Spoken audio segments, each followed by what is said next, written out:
Good morning and welcome to Cincy Lifestyle on this Tuesday, which, by the way, happens to be National Fudge Day. Not going to spend a lot of time on that because you know what to do. Right, Mona? That's correct, Clyde. Head to the store, get some fudge. Bingo, bingo. That's all it takes. It's kind of a two-step. Head to the store, get some fudge. Right quick today, we point out that Father's Day is coming up here in a couple of days. And you know how we like to do on this show, Mona. We look for gift ideas for people. And sometimes we look in some kind of weird places. So I want to show you a couple of things that we found looking for Father's Day. First of all, who knew they made a salami bouquet? Now, if your dad loves salami, this would be for him. Oh, my goodness. Yeah. That is fantastic. It is? I mean, it is, yes. A salami bouquet. But we have a second gift, which I think is more in keeping with the Cincy Lifestyle office. And I want to make sure we give this its due time. It's called a toilet. Well, you can see what it is. Now, it says, and here's how they market it. It says, if potty humor amuses your beloved dad, he'll be pleasantly surprised by this excuse to hang in the bathroom for a bit longer. Give him the gift of swing practice while he makes a hole-in-one.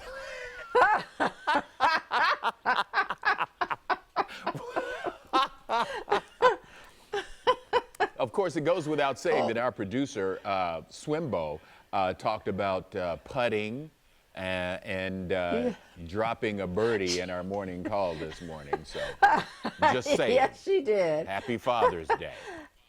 Yes, happy Father's Day for those who, especially those who may want that for Father's Day. But hey, if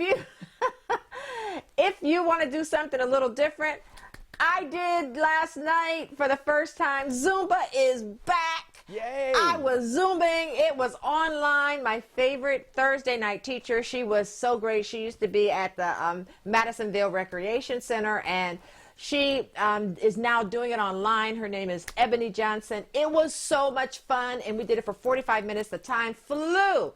And so if you're interested in Zumba online, you can check out Ebony Johnson Zumba on Facebook. I had a great time, Clyde. Mona, Zumba online would work for me because I could cheat. And you better believe I would, too. Let me tell you, I didn't have my picture up, okay? Okay, got it. All right. Talking about having fun, things we enjoy, food for sure is one of them.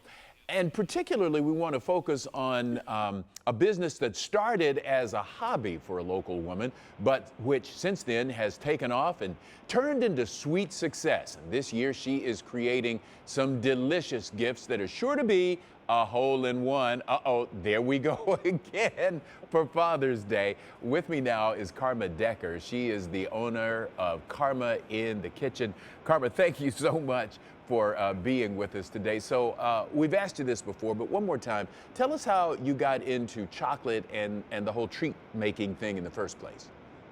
When I was growing up, my mother made chocolates, and she taught me a few things, and I was able to see that a real human being could actually make these beautiful chocolates, and they were so fun to watch her do.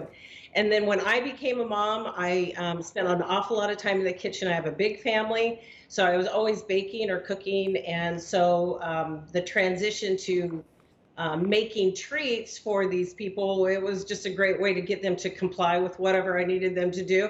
And when they started leaving the house and I was an empty nester, I just kept making things in huge quantities. So I would give them as gifts and, to family and friends. And one gentleman at church asked me, if I would make some of these treats for his clients. And so that sort of made me think, if he is willing to pay me for these, then maybe someone else will too.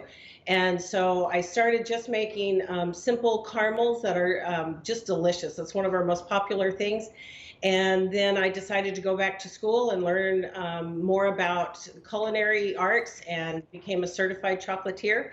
And so it has grown from there. When we just really enjoyed having the shop and having the community in my kitchen. Yeah, I'll bet. And so you're doing something special for Father's Day. Tell us what it is.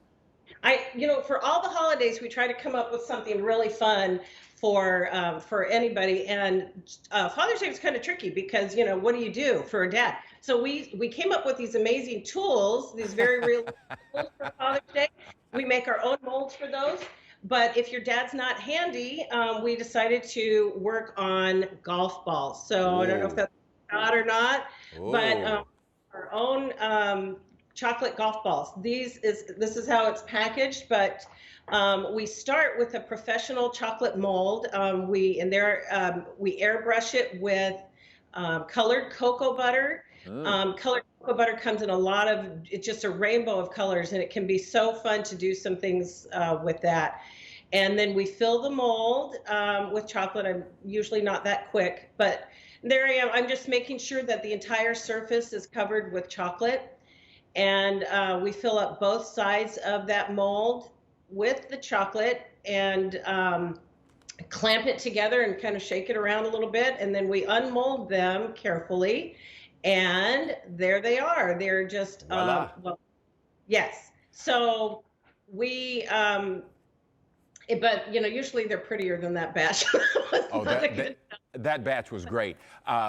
Karma, right quick, I know you've opened a brick and mortar store, so tell us how people can find you. We're about out of time, but tell us how people can find you or order treats for pickup. We're in Old Westchester on Cincinnati-Dayton Road. We're open Tuesday through Saturday. You can also look us up at karmainthekitchen.com. And call us at the shop, and we'll let you know if you have any questions. But come visit us. We have a lot of fun with chocolate and ice cream and a lot of fun treats for dads in your life. Okay. All right. Will do. Thank you so much for talking to us, Karma. Thank you. Bye. All right. Mona? Well, you know what? Building a brand of one's own in the food industry, and I bet you can ask Karma about this, it's not easy. Ask any restaurant entrepreneur, but there is help. Incubator Kitchens create a shared space with resources for foodies to launch a business. And Allie Martin went to Newport's Incubator Kitchen to learn more about Rose&Mary Bakery. In the front here we have a beet croissant. In the back we have a croissant laminated with bacon fat. This is the chocolate croissant. Down here is the eggplant parmesan croissant. And then the back will be a goat cheese and carrot croissant once we top it. That's just the beginning. Chase, a co-owner and baker at Rose&Mary Bakery, is creating dozens of unique sweet and savory treats weekly. When he first started the bakery about a year ago, he pretty much was only making blueberry muffins, scones, and cookies. Now, Rose&Mary offers anything from croissants, freshly fried donuts, empanadas, pies, cakes, and so much more. All baked at the Newport Incubator Kitchen, a place where many new restaurateurs and bakers launch their business. So as we started Rose&Mary, I knew that kind of the best way to build a customer base was to start at farmers markets, because I knew that that's what everyone else had kind of done. And the kind of bakery I wanted to open wasn't so specific. It wasn't like I'm not opening a bakery to make just one style of cookie. So I knew I needed a lot of different equipment and a lot of different space to produce what I wanted to produce. And I knew that Incubator Kitchens existed. This was the first one and the only one that I toured, because I met Rachel from Grateful Grams, and it was just a very quick fit. I told her my mission, I told her why I like to do what I do, and it kind of just fell into her. Like, her mission is centered around gratitude, and mine is as well. I'm very grateful for what I do and what I have, and the opportunity to do this, so it just seemed like the right place to be. Since a young age, Chase had a passion for baking. He learned a lot from his late Aunt Rose and grandmother Mary, whom he spent many hours in the kitchen with. And now, he's in a new kitchen space, still constantly learning and bouncing ideas with other food entrepreneurs. What I love about having everyone else around me in this kitchen is that we constantly have people to give feedback to and to provide feedback to us. Like, they taste our food, we feed them, they feed us. So even though we're working really long hours, we're all kind of looking out for one another. And I think the community of this kitchen is what makes it so special. The community also lends a hand to Rose&Mary Bakery, creating 5 to 6 new menu items weekly. It's the perfect bakery if you're someone who likes to test your taste buds. Built a customer base that is adventurous. Every time they come around, they ask us, like, well, what do you have that's new? And I think that's pretty unique because a lot of people, as humans, we're kind of creatures of habit. And for someone to come up and not want to buy the same thing they bought last week is a personal goal of mine, because I think people should be trying everything that we make if they're open and willing. Rose&Mary Bakery is growing full speed ahead, with every pastry, cookie, and croissant as a symbol of Chase's passion for the craft and the people who enjoy them. I love to feed people, and I love people to feel what I feel and to experience what I experience when they eat my food, because a lot of love and respect goes into what we do. And I want to show people and give that to people through food. That looks really good. And right now I want to welcome Allie Martin, of course, who was there and can tell us more about it. Allie, first question, what did you get to try and what did you like best? I thought the first question was going to be, why didn't you bring back food? That's Clyde's first question. It is, so let me ask it now. No, why didn't you bring back food? We're going to leave you in charge of the first question. Number one, I have some very happy neighbors. Sorry, Wanda, who didn't get some. But so what I had the opportunity to try was one of the empanadas. And if you have followed me on Instagram at the time, the empanada was the size of my face. It was huge. It was so good, and it was very savory, stuffed with mushrooms and just really, really flavorful. And then I also had the opportunity to try their chocolate croissant, and inside was actually a chunk of a brown butter brownie. So it wasn't kind of your classic chocolate croissant with maybe just a little bit of drizzle. There was a chocolate brownie chunk inside. It was phenomenal. So, Allie, what are they doing now, given the environment we're in, to keep traffic coming in? So this is the beauty behind an incubator kitchen, and I'm glad you asked that question. So when you have an incubator kitchen, this really allows for these young entrepreneurs to share this space. They don't have outside traffic coming in and out. These are pretty much new businesses. Now, you can still order from a lot of these businesses in the incubator kitchen at Rose&Mary Bakery. Now, they can bring it out to you, so you can drive there and they can bring it out to you. But really, most of these people are at farmers markets, or they might have a food truck. It was quite funny because while I was there, Mike from Hungry Bros, he was there. And as Chase mentioned, Grateful Grams, and then North South Baking. Kate, she's also at the farmers markets. So this is really a place to start and launch your food business. All right, are a few of them at Findlay Market as well? I know they may be at farmers markets all over the community. Yes, so I can actually tell you. So on for specifically with Rose&Mary Bakery on Wednesdays, he's at the North Side Farmers Market from 4 to 7. Saturday 9 to 1 at the Covington Farmers Market, and then Sunday 9:30 to 1:30 at Hyde Park. And I highly recommend following him on Instagram. It's on the screen right now because that's a really great way to catch up and know what he's baking, because they're constantly evolving and trying new things every week. It's cool. Well, it looks really good, Allie. Thank you so much. It's so sad that you have to do these reports for us at bakeries. Tough job, I know. Well, coming up here on Cincy Lifestyle, we'll introduce you to a local group with a global message. Love thy neighbor. That's right. We'll tell you more about Beyond Civility and how they're trying to bring people from all walks of life together. Plus, how much do you know about parkour?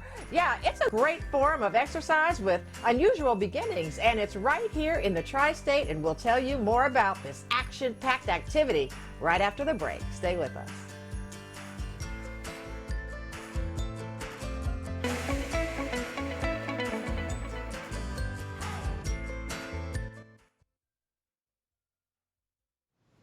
Welcome back.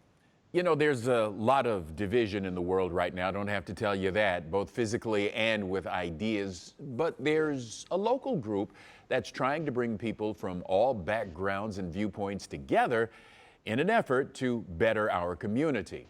And here to talk with us about it is Jack Greiner, a board member for Beyond Civility. That's the name of the program. Jack, thank you so much for talking to us today. My pleasure, Clyde. Thank you for having me.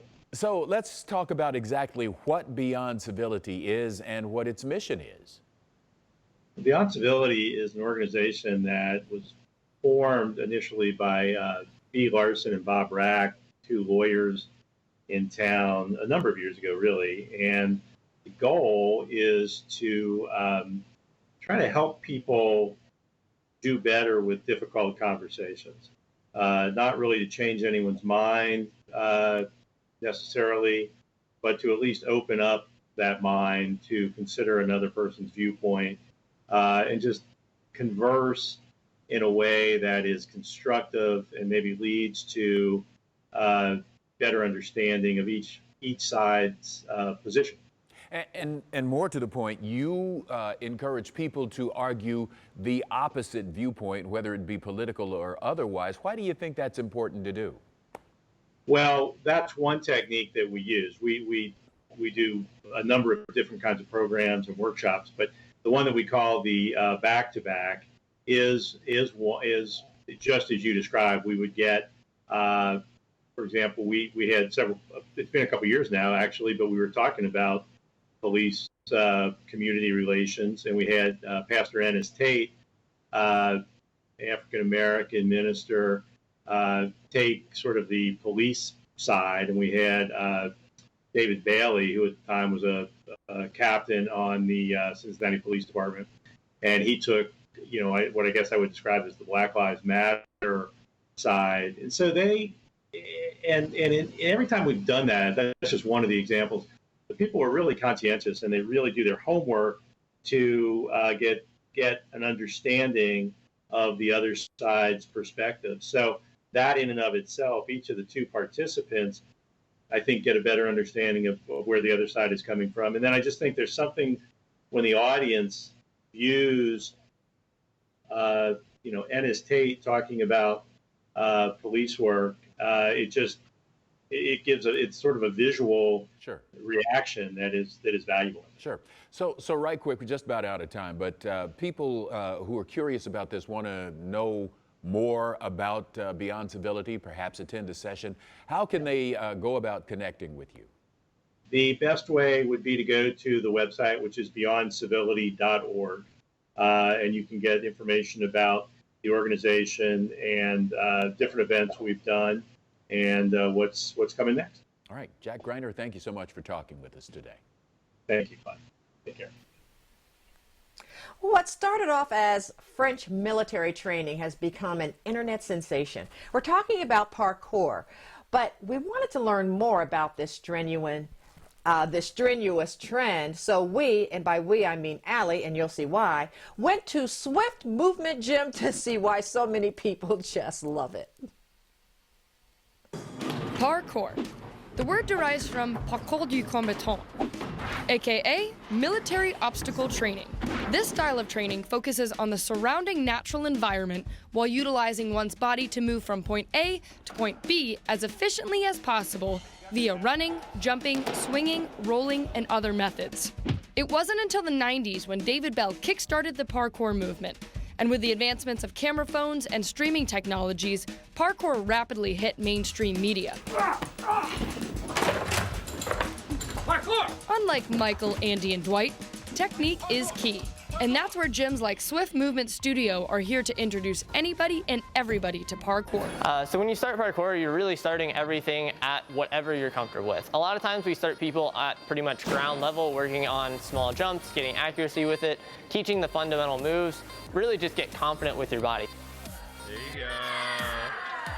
I think a lot of people think parkour is this big, crazy, adrenaline-filled, action-packed sport, which it can be. But it can also be a very slow, controlled, and methodical form of training that's good for really anyone. And parkour, there's a lot of opportunity for you to explore or to grow at your own pace. and you don't have to necessarily do the same thing that everybody else is doing. You can put a twist on it or a modification to it that makes it more comfortable for you to get to that next step. Matthew and Seth methodically created the space to adjust to everyone's skill level. Pads can move, boxes can shift, and goals can safely be achieved because of that.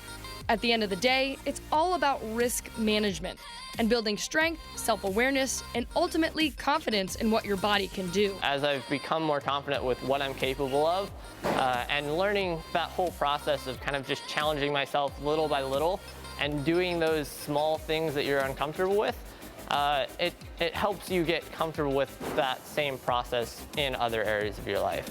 All coaches at Swift Movement Studio are certified through American Parkour, and classes are structured for all skill levels and ages. I like this for my daughter, first of all, because it's full body. You're using all your muscles in your whole body, your arms, your torso, your abs, your back, everything, your legs. So she's jumping, climbing, swinging, doing everything. And I started to do it with her, and I really like how strong I've gotten from doing this. It's a lot different than a gym. Now all of a sudden I feel like I'm standing up taller, I got a little more strength and energy. It feels great. By the way, Swift Movement has reopened as of June 1st at a limited capacity. If you have questions about classes or gym hours, you can check them out online at swift-movement.com. We'll be right back. Just a handful of days away from summer, nice sunny skies out there. Temperatures warming up as we get into the week. Not a whole lot of rain on the horizon. Mona? You know, that's always good news, Clyde. And you know what? That's Cincy Lifestyle for Tuesday, June 16th. Reach out to us. All the ways are right there on the screen. Get out and enjoy the sun today and make it a great day.